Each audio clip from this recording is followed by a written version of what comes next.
First thing I would do is I'd close the doors on new hires and I'd put them into a hybrid system. Secondly, I would then call in, when I'm elected, I would call in the experts who have handled this in other cities. And as it is, I've already spoken to someone who handled the problems in Detroit.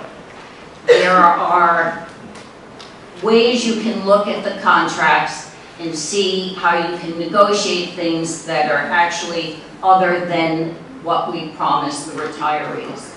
Also, there is room to negotiate on the health care benefits of the retirees. When I tried to find out what the census was about who was doing what and who was on what, whether people were on disability, whether people were eligible for Medicare, the people in the city that I went to didn't even have a census about that. That's a shame and that's a disgrace. And we have the next question will be for the mayor. So, one thing off the bat to understand about the water supply system is that it's an enterprise account. Many people think that the revenue that water brings in, it comes into the city. The city budget doesn't see a single cent of the water supply company's budget. And so it's an asset that we have that doesn't do anything for the city, except for expose the city to liability, and it also exposes our credit rating. Now, how is it that a city such as, let's say, Johnston, can take our water, mark up the price, and all of that additional revenue goes into their system, but the city of Providence is prevented from doing the same? That's just unfair. It's unfair. Now, my point is, if anyone is going to make money off of the system, it should be the city of Providence. Yep. We created it, and we take on all of the risk. Now, I propose this solution, and my point on this is, you don't have to agree with my solution, but you have to propose a real alternative. Some of the suggestions that you just heard, saving maybe $1 million here, or maybe $10 million here, and $100,000 here, that's just not going to get it done. We have a $2 billion unfunded pension liability. We need a big solution. We need to have an honest conversation about this. Bob DeRobio, your view of this, the unfunded pension system?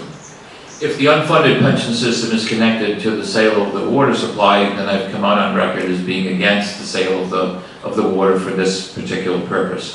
As far as bringing in additional revenue to the city to address the unfunded pension liability, my stance is that we have a budget adopted by the City Council, proposed by the mayor. Every additional dollar that comes into the city from that point forward, from the adopted budget, should go into a special fund that would go towards paying down the pension liabilities that we have. The other part that I have is that we need to have another actuarial study done with the number of people who are potential retirees and the amount of the contributions that are done. That would tell us, give us a good number as to where we stand with this ratio. And finally, that we need to look at the investment of our current sources of income and see if we are overestimating what that return will be. We have had that money invested and it says that it's bringing 8% to the city. I believe that a realistic number would be in the 4 to 5% range, which would throw some of our studies off. And Kobe? Yes, this has come up over and over, and I still stand the same as I have at the beginning. Please do not sell Providence Water.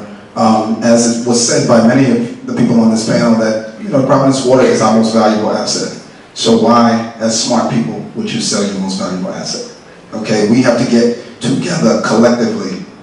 My whole mantra is collective leadership. We need to get together. I will be the 39th mayor, and there is 39 cities and towns in Rhode Island, and none of them work together. Okay? Collective leadership will be getting these cities and towns together because we don't outright own Providence Water. It's owned by the ratepayers.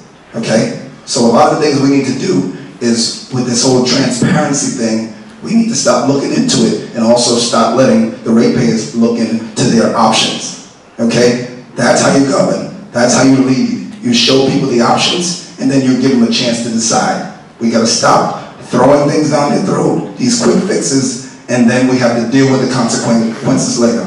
That's called kicking the can once again.